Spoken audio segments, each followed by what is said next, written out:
안녕하세요. 즐거운 라디오입니다. 오늘도 제 방송을 들어주셔서 진심으로 감사드립니다. 바쁘시겠지만 좋아요, 알람, 구독 한 번씩 꼭 설정 부탁드립니다. 저에게 굉장히 큰 힘이 됩니다. 자, 오늘의 제목, 삼성전자가 사실상 반도체 치킨 게임 또 시작해서 일본 도시바 메모리를 무너뜨리는 것 아니냐는 현재 상황, 이란 주제로 여러분들과 한번 이야기해 보도록 하겠습니다. 오늘은 삼성전자와 반도체에 특히 관심이 많으신 분들이라면 꼭 끝까지 들어보셔야 할 내용을 준비했습니다. 삼성전자가 반도체 시황 개선에 맞춰 아주 발빠르게 움직이고 있습니다. 바로 삼성전자가 긴급히 메모리 투자 재개를 위해 움직이기 시작한 속보인데요.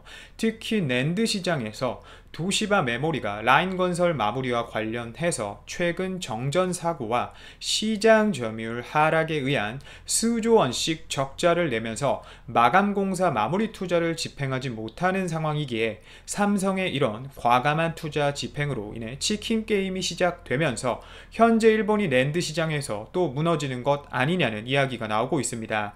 과거의 모습을 또 보여줄 수도 있는 거죠. 최근 반도체 시황 악화에 의해 3분기라는 긴 시간 동안 언론에서 많은 이슈가 되었습니다. 특히 주가적인 관점에서는 삼성전자가 5만원이라는 고지를 넘냐 못 넘냐에 대한 평가가 분분했는데요. 실제 금요일 5만원에 가까운 금액의 장 마감이 되었죠. 특히 최근 삼성전자에 대한 주식을 외인들이 쓸어 담으면서 화제가 되고 있습니다. 그리고 이런 평가에는 몇 가지 이유가 있습니다. 우선 실제로 제가 올해 초 말씀드리길 반도체 재고와 관련해서 반도체 수요 사이클과 시장 상황을 봤을 때 올해 상저 하고가 예상된다고 말씀드렸었죠. 그리고 그 예상이 실제 맞아 떨어지고 있는 건데요. 실제 시장 상황에 의한 반도체 수요 사이클이 이번 올해 3분기를 기점으로 바닥을 찍었습니다. 그리고 상승 시점으로 가냐 마냐에 의한 지표는 바로 낸드 값과 디램 값이었습니다. 실제 7월과 8월에 지속적으로 제가 디램 익스체인지에서 가격을 모니터링해 왔는데요.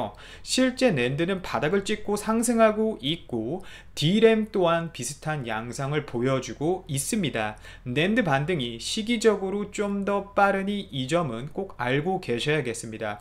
여하튼 이런 반등은 최근 문제가 되었던 재고 문제가 슬슬 해결이 되어가고 있다는 이야기입니다. 그리고 앞서 말씀드린 삼성의 발빠른 투자 계획에 대해 외인들이 긍정적인 평가가 주가에 반영되고 있다는 점입니다. 삼성은 현재 중국 시안 3D 낸드 공장에 신규 투자를 하겠다고 나서는 상황인데요. 사실 3D 낸드를 생산하는 시안 제2공장에는 올해 7월을 기점으로 웨이퍼 생산 규모가 월 5,000장 정도 소규모의 파일럿 라인 구축에 그칠 것으로 시장 관계자들은 판단을 했었습니다. 하지만 삼성전자는 뜬금없이 월 5,000장이 아닌 그것도 6배 이상 늘어난 3만 장 이상의 웨이퍼를 생산할 수 있는 대규모 양산 라인 도입을 결정하고 연내에 실제 이런 대규모 생산을 위해 장비 도입을 하려고 하고 있습니다. 그것도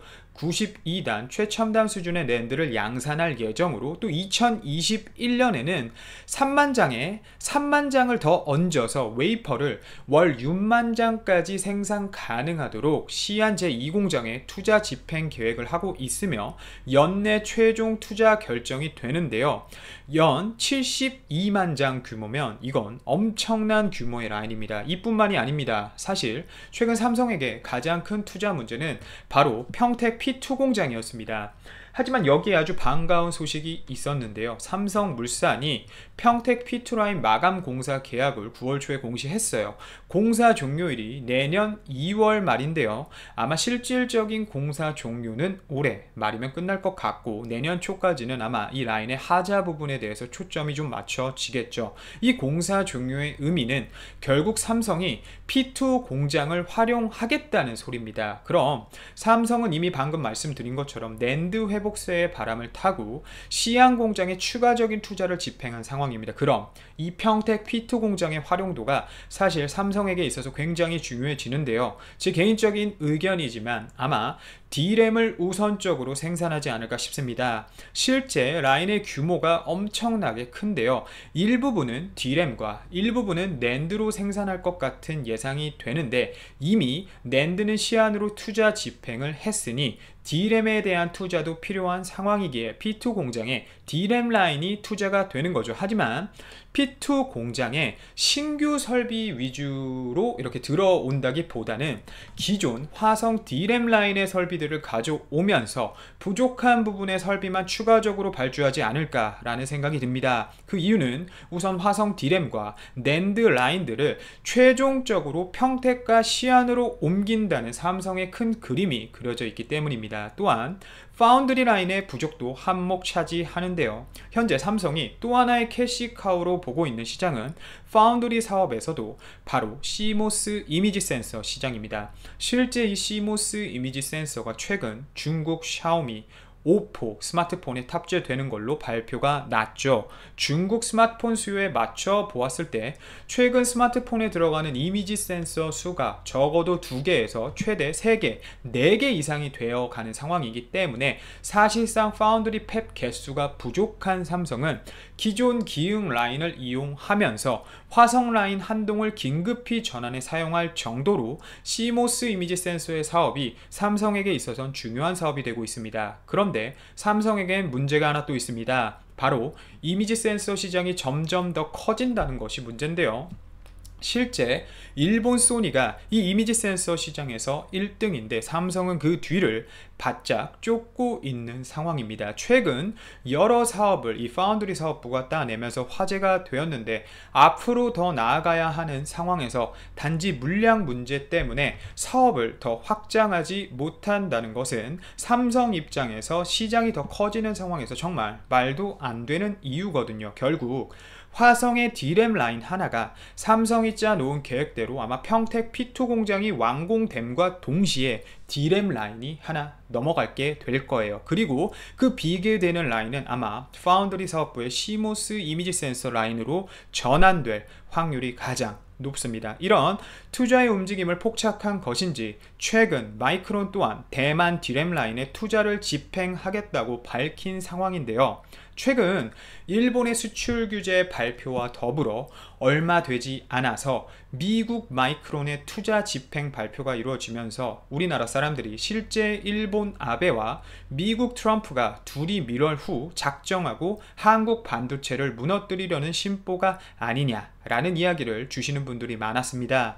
이 부분은 개인적으로는 조금 아니라고 생각을 합니다. 실제 이 이야기가 맞다면 마이크론은 7월과 8월이 아니라 작년부터 적자를 무릅쓰고 반도체 생산 라인 투자를 집행했어야 합니다. 치킨 게임을 위해서 말이죠. 그리고 개인적인 생각이지만 미국이 한국 반도체를 죽이려고 했다면, 이미 그 마음을 먹었다면 훨씬 더 빨리 죽여야 했으며, 이젠 한국 반도체를 죽이기엔 미국 본인들도 얻는 것이 너무 많고 한국 반도체가 사라지면 국제적 문제가 될 수 있는 상황이기 때문에 아무리 미국이라도 아무리 트럼프라도 그런 행동을 쉽게 할 수가 없습니다. 여하튼 삼성과 비슷한 시기에 마이크론이 투자를 집행하겠다고 밝혔습니다. 마이크론 같은 경우는 일본 히로시마 공장 팹 15가 모든 기술 노드에 해당하는 마더팹 같은 역할을 하고 있고, 대만 본사 팹 11이 그 외의 노드를 맡아 양산을 하고 있는데요. 마이크론의 경우는 실제 삼성전자를 따라잡으려 하기보다는 SK하이닉스를 추격하는 그림이 큽니다. 우선 이 규모가 너무 다르고 점유율이 너무 차이 나기 때문에 삼성을 당장 잡을 수 있다고 생각하는 마이크론은 아닐 거라고 저는 생각을 합니다. 생각보다 마이크론은 SK하이닉스에게 있어서 꽤나 강력한 경쟁 상대가 될 것 같습니다. 방금 말씀드린 히로시마 공장에서는 일제 D램을 생산하려고 계획 중이고, 대만 공장에서는 현재 시장의 주력 제품인 1Y 제품을 생산하기 위해 투자를 집행 중이거든요. 실제 최근 3분기 마켓 쉐어를 보면 마이크론이 꽤나 SK하이닉스를 추격하고 있는 모양새입니다. 현재 도시바 메모리와 SK하이닉스는 당분간 투자적의 움직임을 크게 보이지 않고 있는 상황인데요. 특히 도시바 메모리 같은 경우는 요카이치 공장 Y6와 북상 신공장의 파일럿 라인 설치 이후 양산 투자가 뚜렷하게 보이지 않고 있는 상황입니다. 항상 이 반도체 시장에서 살아남는 자는 어려운 상황에서 과감하게 투자를 집행하고 미래를 위해 투자하는 업체만이 살아남아 오는 모습을 보여주었고, 그게 역사였습니다. 그리고 이 과정을 통해 새로운 기술이 등장을 하고 사람들에게 도움을 주는 편리한 기술들이 등장해 왔는데요. 근 20년의 역사를 본다면 사라진 일본 업체들과 독일 업체들만 봐도 그 결과는 우리는 알 수 있습니다. 삼성의 경우 어려운 상황에서도 타사보다 선행 설비 투자를 재개하고 있는 상황이기 때문에 오히려 낸드 시장에서 도시바 메모리와 SK하이닉스의 점유율을 더욱 뺏어올 것이란 생각이 듭니다. 오늘도 제 방송을 들어주셔서 진심으로 감사드리고 이만 방송을 마치도록 하겠습니다. 태풍이 북상하고 기온도 많이 떨어진 상황인데 꼭 다들 건강 챙기시길 바랍니다. 감사합니다.